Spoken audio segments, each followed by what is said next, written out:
All right. Hello, dearest people. Good.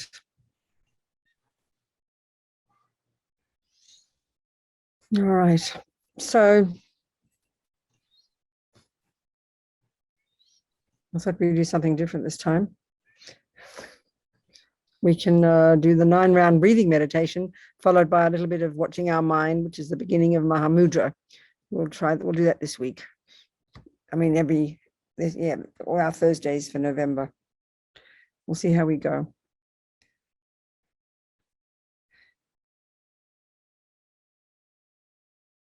So basically, just to explain briefly, we'll just take refuge first. We'll just think for this 30 little minutes, we're going to try these techniques.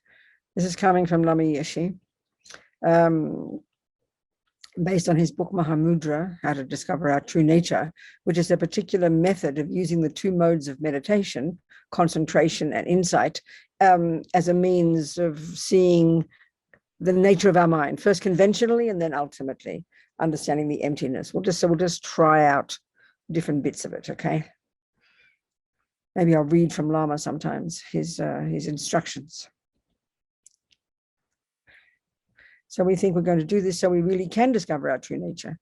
This is what's so encouraging in Buddha's teachings. We can just know this, the Buddha's incredible, astonishing, quite radical findings from his own direct experience about our potential.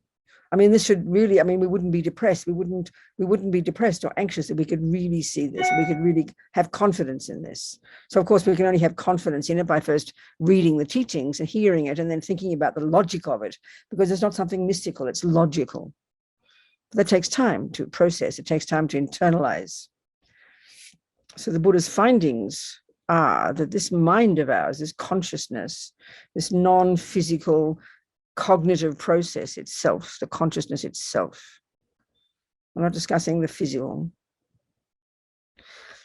That the delusions, that the neuroses in it, which we know very well, anger and fears and anxiety and anger and depression and attachment and low self-esteem, all of this, these are not at the core of our being. This is Buddha's fundamental finding that is underpinning all his teachings from A to Z. That they're adventitious, that they're not intrinsic, they're not integral to who we are. This is a pretty incredible concept, actually. Doesn't exist. There's no concept like that in neuroscience, in modern psychology. And we're not discussing going to heaven. This is the only option. Either we think there's materialist views or there's heaven, That's not the Buddha's view. This is something anybody could think about and look into and try and take on board in their lives, this concept.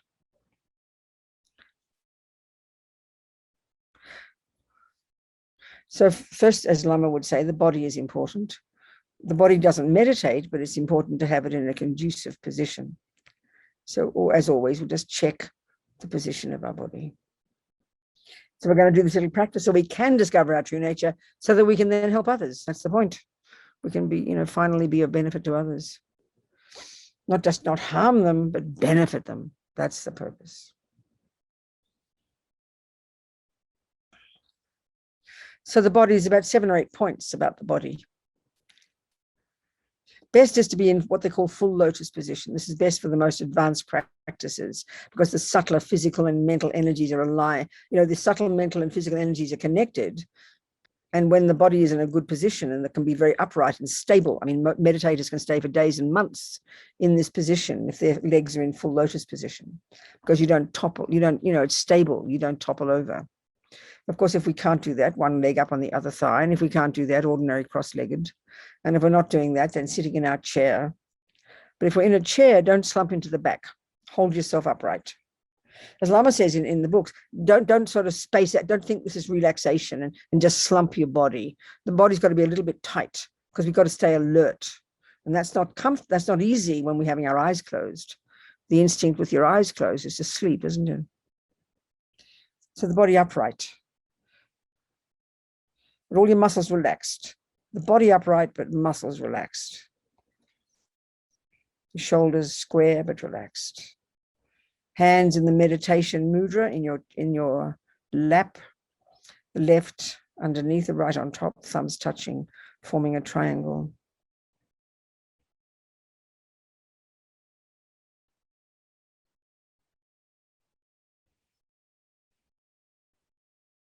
And the head, several things. Chin tucked in, head slightly tilted forward, jaw relaxed, lips apart slightly, and the tip of the tongue resting behind the top teeth. The yogis have found that this prevents you from dribbling or having to swallow your spit all the time. It's very practical.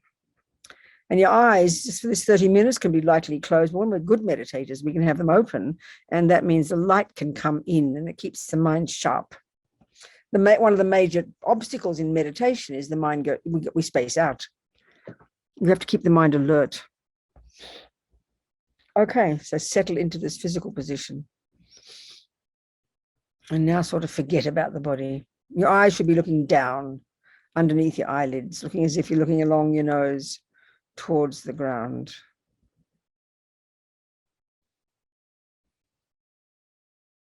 So first we'll do the 9-round breathing. This is a technique that all the lamas recommend as a preliminary to other meditations, because it helps the mind become stable. It uses the breath, and this is based on the understanding of the subtler wind energies we have, And when the breath is more stable, because the mind is connected to the winds, then the mind can become more stable.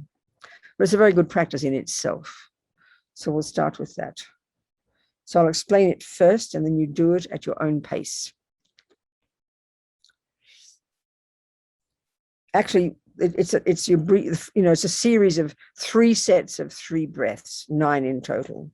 And the way to do it, there's this technique of holding each nostril closed as you breathe in and out, but you don't need to do that. You can experiment it with other times. But here we can just imagine. So the first 3 breaths.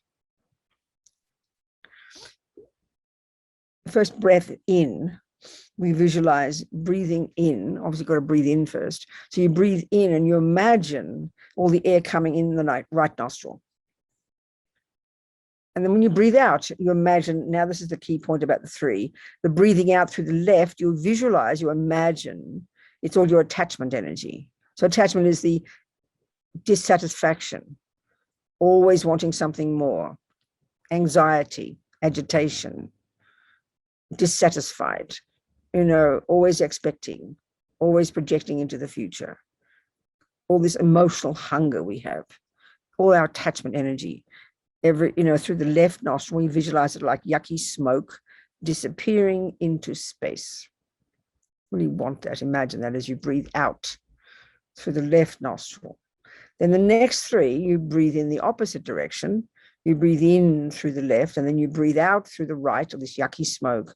And this time it's like all your anger, aversion, frustration, irritation, upset, depression. This is all the different aspects of aversion energy, which is the response when attachment doesn't get what it wants. And they're very linked emotionally, So all your anger, aversion, criticism, judgment, finding fault in yourself and others, all through the right, disappearing like yucky smoke into space.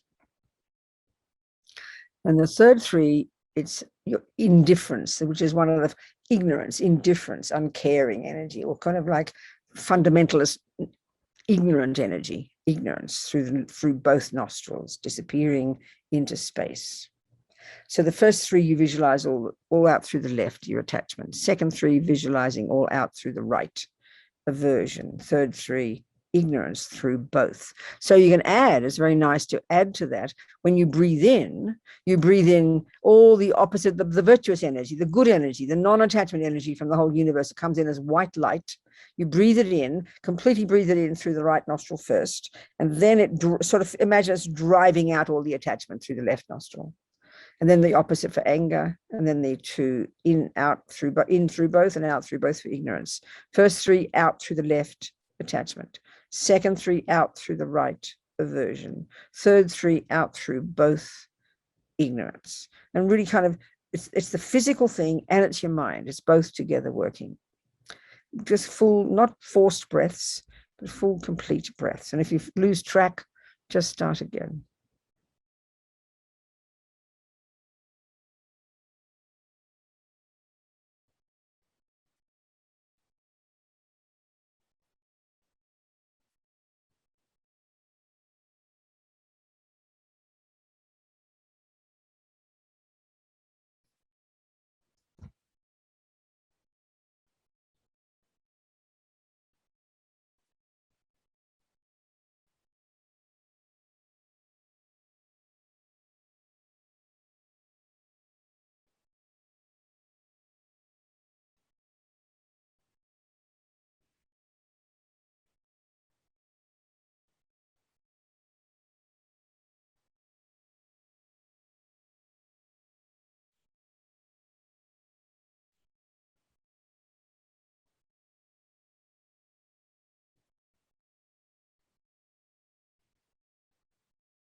So now with this steady mind, let's do the first part of the meditation. There are two modes of meditation. There are thousands of techniques, but they can all fit into these two modes. The first is broadly simply concentration, and it's necessarily, it's not involving directly, conceptual thought. The aim is to not involve the conceptual thoughts. The aim is to not buy into the thoughts. The aim is to stay focused. And eventually, when we've got that, it's called single-pointed concentration, which is a subtler level of our mind, beyond conceptual, even beyond sensory. So it's training the mind to stay focused. The second one is called insight, and that's the real point. So with concentrated mind, with the mind honed to be very clear and focused, then you do the job in all the parts of Buddha's teachings to give it insight. You use that part of your mind, the concentrated mind, to get insight into the different teachings of the Buddha. But here, Mahamudra technique is not using conceptuality in any way, not using analysis in the second mode. It's a particular approach to to understand the emptiness of our mind, the absolute nature. But the first part of the meditation is concentrating on the conventional nature. And they call that the clarity of the mind. But the starting point to get that is to simply focus on the thoughts. So the very first thing, that's what we're going to do now. So we're going to do the concentration meditation. Instead of using the breath or using a visualization, we're simply going to use the mind itself. That's the object of concentration. That's the thing we will focus on. So there are various parts of our mind. I like to call them the mechanics, like intention, attention, concentration, mindfulness, alertness. There's many parts. We don't name them all this, but they're very precise. So the part that's doing the first job, which is to simply concentrate, focus, watch, pay attention to, it's called attention. So imagine part of your mind called attention is going to simply pay attention, watch whatever thoughts pop up. You don't bring thoughts. Thoughts are going to come and go whatever you like. You simply pay attention and you let them come and you let them go. This is the first part of the meditation. Concentrate on whatever thoughts arise in your mind. So stay alert and sharp. Don't space out. This is not a relaxation technique. Not at all. Simply pay attention to whatever thoughts arise in your mind. Sometimes it's hard to notice. It's hard to find what you're looking for. It's hard to find the thoughts. It's odd. Just do that.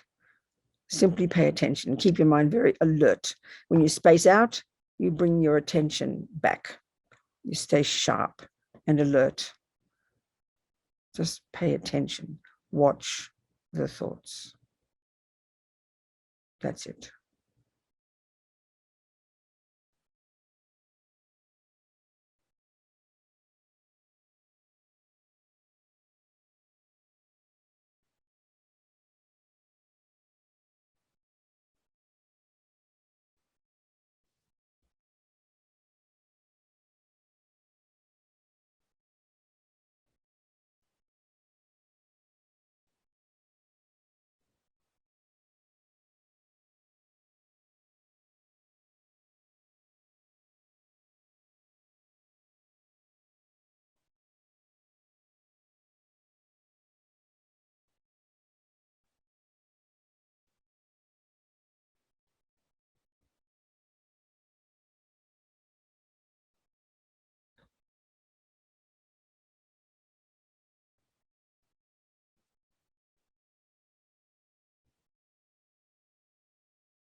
Keep the attention very focused, just on the thoughts.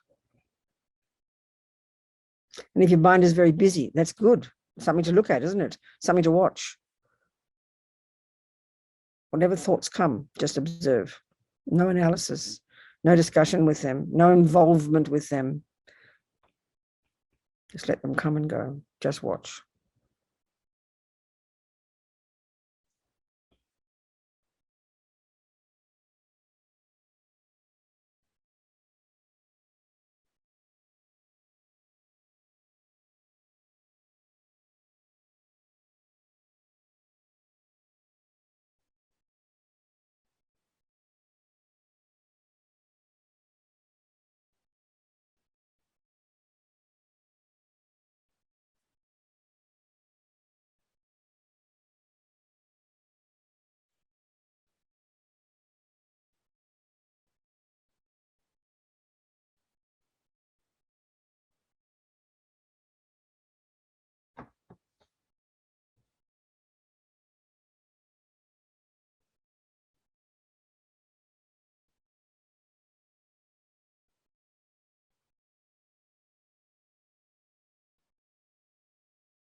So just relax now for a moment. Just relax the mind.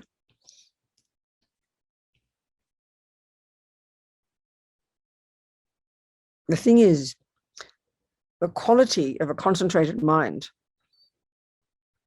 we can see ourselves in our life. Either our mind is very, very busy, but it's super sharp, isn't it? Very focused, and you get many things done. Very busy, busy mind, but there's a lot of sharpness there. And then when you're quiet, relaxed, the mind is very calm. But these are the two extreme tendencies that we're trying to get rid of in concentration. We're trying to keep the sharpness without the busyness, and we're trying to keep the calm without the spacing out. So a quality of a concentrated mind is it's calm but super sharp, and these aren't naturally together for us in our daily life. That's why we have to be watching the mind like a hawk, watching the mindfulness part. There's one part of the mind called attention. If you like, that's the part doing the watching. But there's another part of the mind called mindfulness, which is like a mother watching the child. The attention is child. And if the child wanders off, mindfulness, its job is to bring the attention back to the object.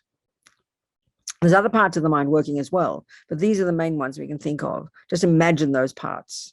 Mindfulness is watching attention, and if attention wanders off, mindfulness brings it back to the object. So it's a training. It's quite intense training. It's not just some weird spacing out, relaxing, and whatever, which is many misconceptions about it. It's a very precise technique. So why don't we do it a few more minutes? This is just the first part. Next Monday, we'll do the second part as well. So just get your body comfortable again, adjust your body. And then now, with strong determination, we'll do about 4 minutes again, 3 minutes, 4 minutes. Pay attention to whatever thoughts are there. Keep the attention sharp and alert. And mindfulness is just there watching. Every time attention wanders off, mindfulness brings it back. Just watch the thoughts.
Keep the attention focused and sharp. Don't space out.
Now relax.